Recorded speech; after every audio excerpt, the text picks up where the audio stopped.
Well, good morning.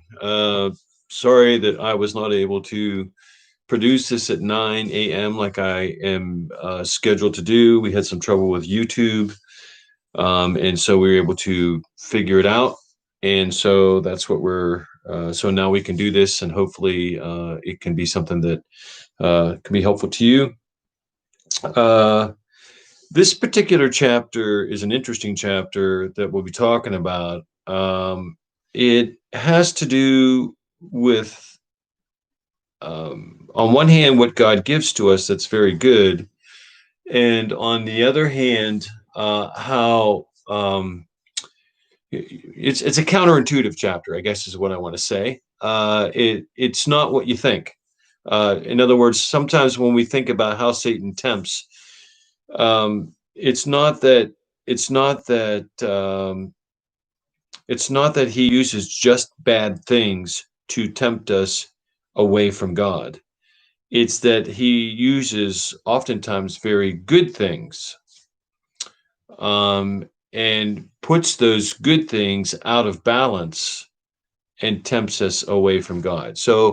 Um, so in true kind of Lewison fashion, he takes something that you think is this, but in reality, it can be used or ought to be seen or regarded as something a little bit different. That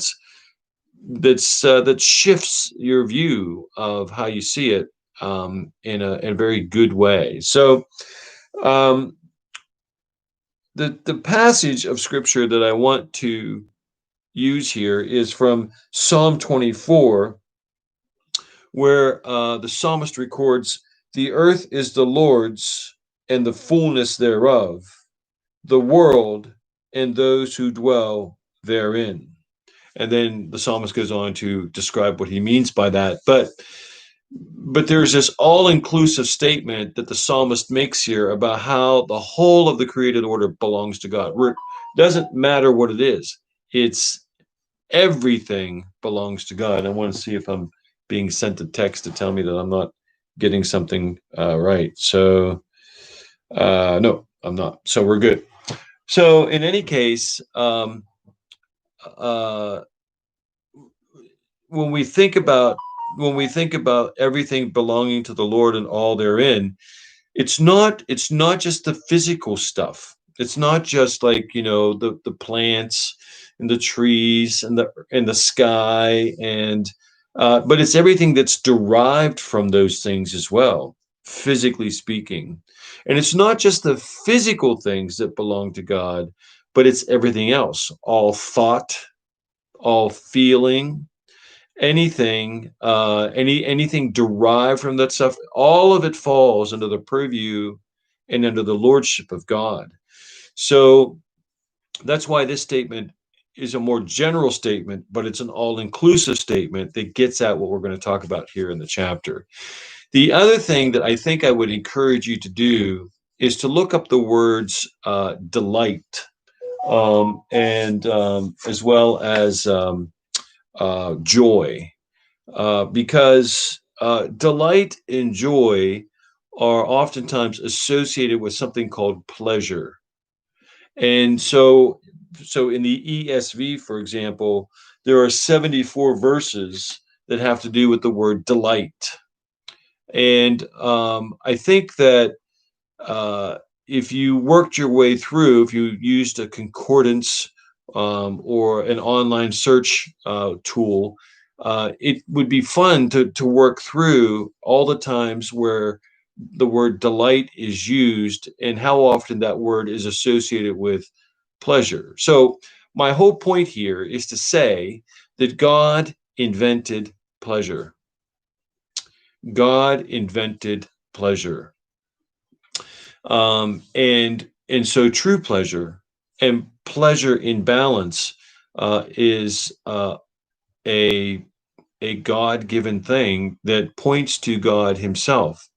It's when pleasure is misapplied, it's when it's out of balance, that it can be used as a very powerful force to pull us away from God and to even damage, if not destroy, our faith in Christ. And so we live in this this world, we live in this country where hedonism, which is the Greek word for pleasure, where hedonism is something that reigns supreme. That increasingly within our culture, we are given more and more license to pursue pleasure in whatever way we want or whatever way we see fit. And that hedonism is pleasure out of balance. It's pleasure that is disproportionate.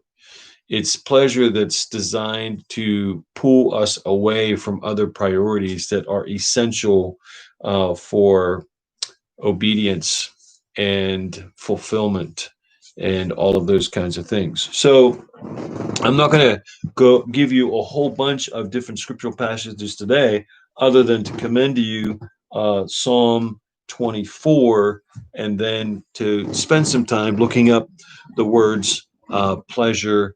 I mean, not pleasure, but delight and joy, and to see how it points to those very kinds of things. So we're going to turn to chapter 8 then. And I will begin with, let's see here.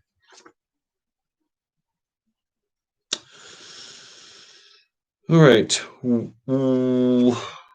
Well, maybe I made a mistake, and I did make a mistake. So I was talking about chapter 13, and I'm just going to go ahead and talk about chapter 13. Should I do that? Since I did that to you, since I spent that time on there? So no. So I'm gonna go back to chapter 8, and I'll introduce chapter 13 again. And I'm gonna have to follow up later on with some scripture verses for you, because I don't have them at hand right now. So sorry to switch on you with all of the confusion that was taking place with the YouTube. I kind of messed it up. So let's just turn to chapter 8 and do it that way. Okay, so let's see here. Yeah, chapter 8. Sometimes I get my Roman numerals mixed up. So we are on chapter 8. Okay. All right, here we go. My dear Wormwood, so you have great hopes that the patient's religious phase is dying away, have you? I always thought the training college had gone to pieces. I'm sorry. I always thought the training college had gone to pieces since they put old Slubgob at the head of it. And now I am sure. Has no one ever told you about the law of undulation? So this is a complete switch from what I was talking about earlier, but this is a very, very important chapter. Has no one ever told you about the law of undulation? So undulation means peaks and valleys, right? High peaks, deep valleys. Humans are amphibians, half spirit and half animal.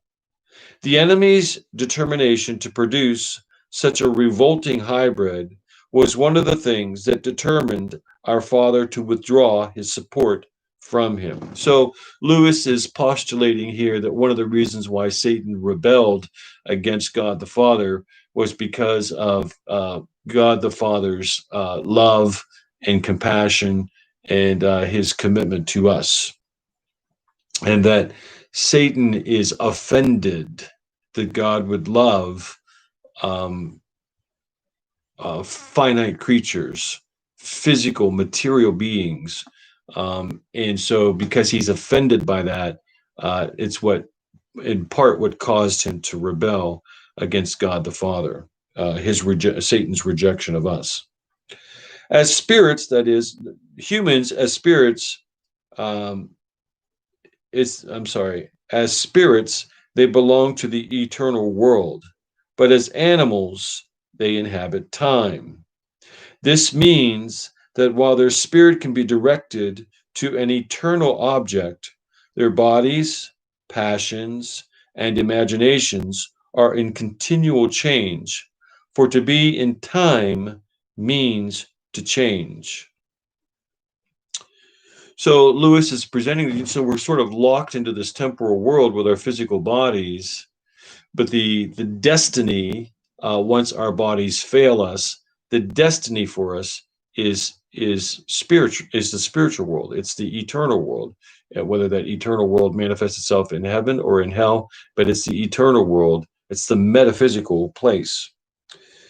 And so he goes on to say, their nearest approach to constancy, therefore, is undulation. Undulation, the repeated return to a level from which they repeatedly fall back, a series of troughs and peaks.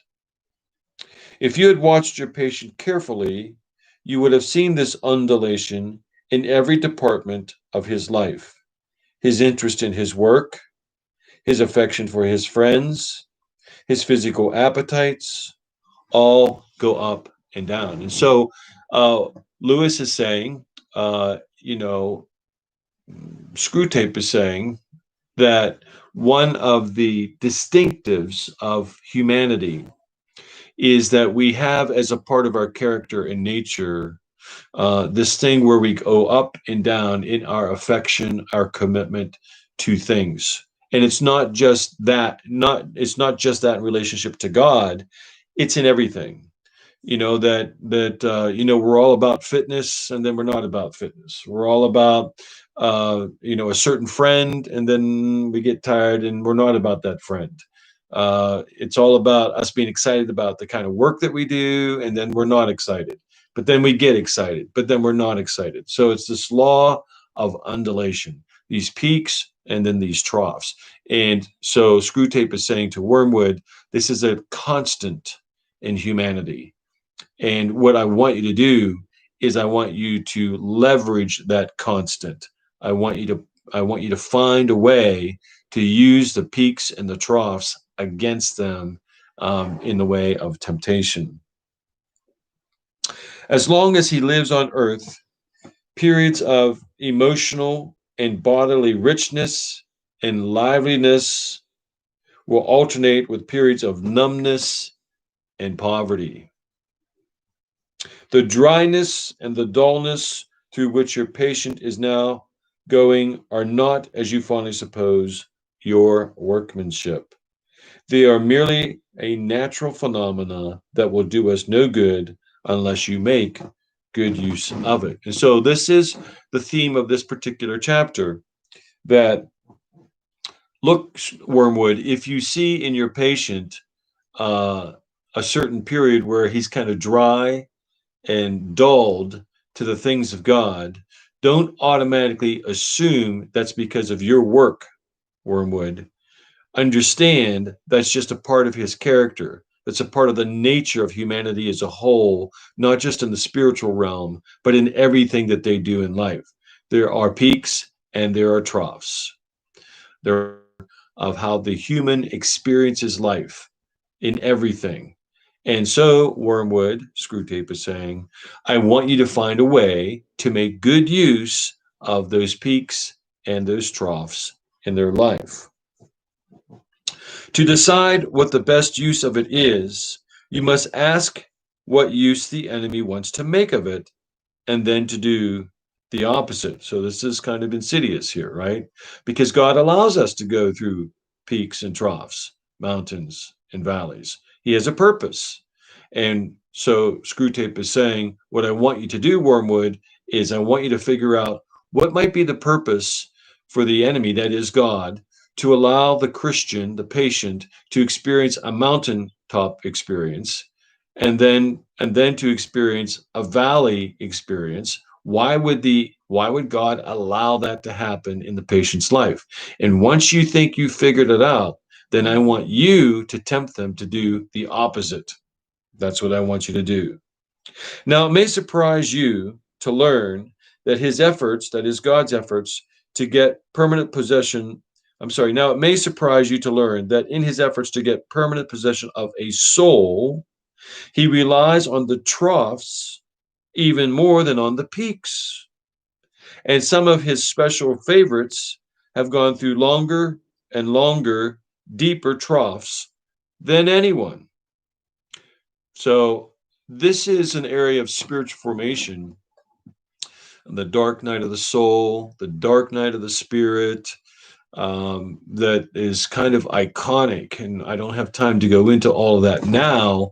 But so, the passage that says, we are refined as the silver is refined through the fire. I don't have that reference right now, but if you look it up, you can see what I'm talking about, that there are times when our souls are refined in the fire, and that fire would be the trough or the valley.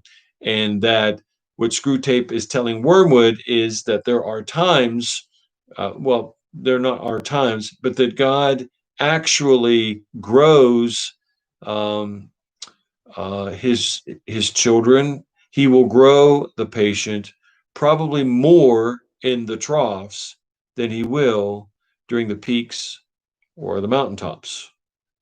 That's what God does, because the trough is what refines us. It's what burns off the impurities in our life. The reason is this: to us, Screwtape is saying, a human is primarily food. Our aim is the absorption of his will into ours, the increase of our own area of selfhood at its expense. But the obedience which the enemy demands of men is quite a different thing. One must face the fact that all the talk about his, quote, love for men and his service being perfect freedom is not, as one would gladly believe, mere propaganda, but the appalling truth. He really does want to fill the universe with a lot of loathsome little replicas of himself, creatures whose life, on its miniature scale, will be qualitatively like his own, not because he has absorbed them, but because their wills freely conform to his. We want cattle who can finally become food. He wants servants who can finally become sons. And so Screwtape is making this commentary about the purpose of God, and what God desires for humanity. The demons want humanity for food, to consume them. God becomes a servant to us in order that we might become like him. So I can't state it off the top of my head, but there is that, I believe it was Athanasius that said that God became man so that man could become like God. That's what Athanasius says. Screwtape goes on to say, we want to suck in. He wants to give out.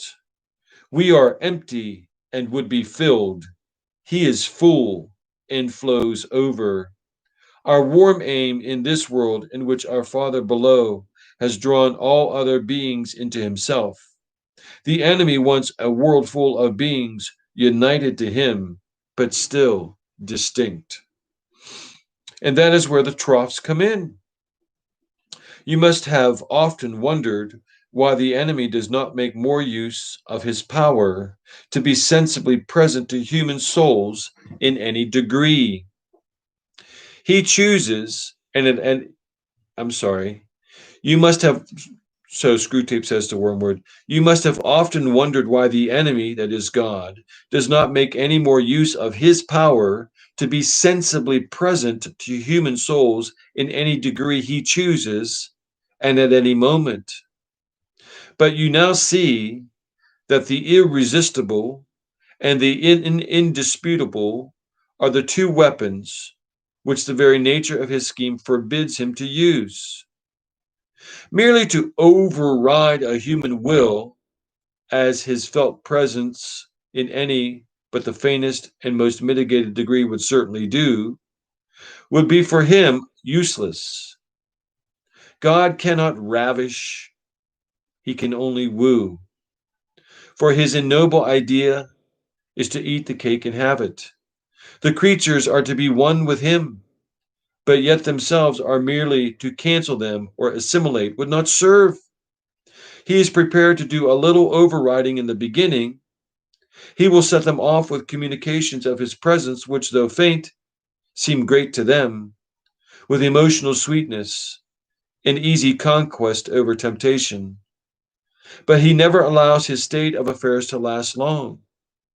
Soon, sooner or later, he withdraws, if not in fact, at least from their conscious experience, all those supports and incentives. And so he's saying, look, God begins to reveal himself in the life of the believer.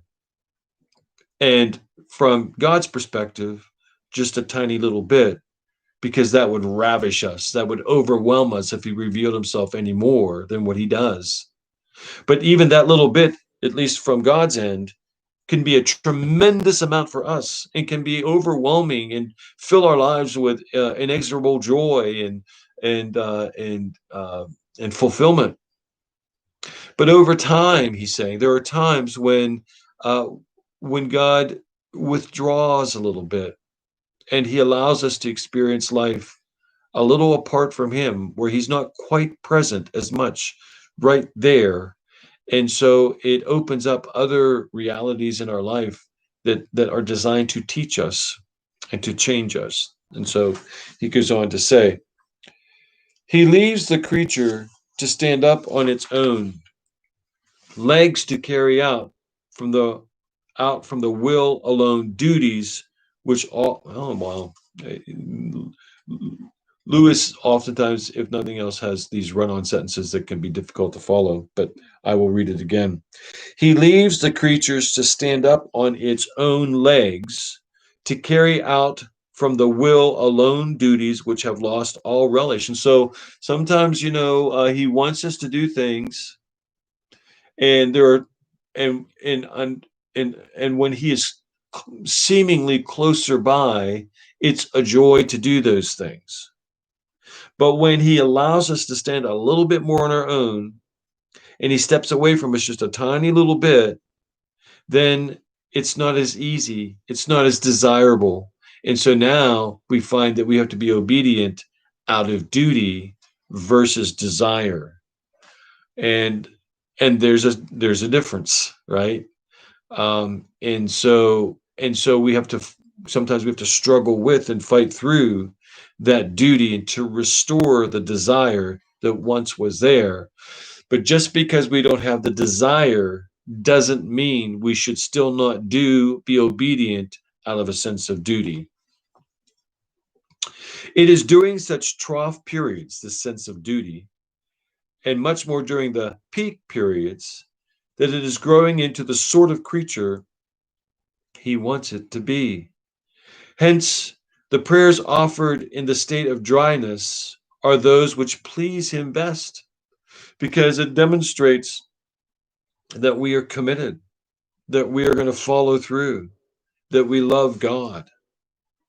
We can drag our patients along by continual tempting, because we design them only for the table, and more their will is interfered with, the better.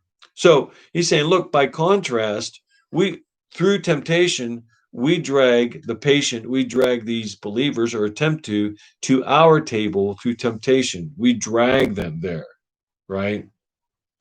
Um, and so the more that we can interfere with their will, the better.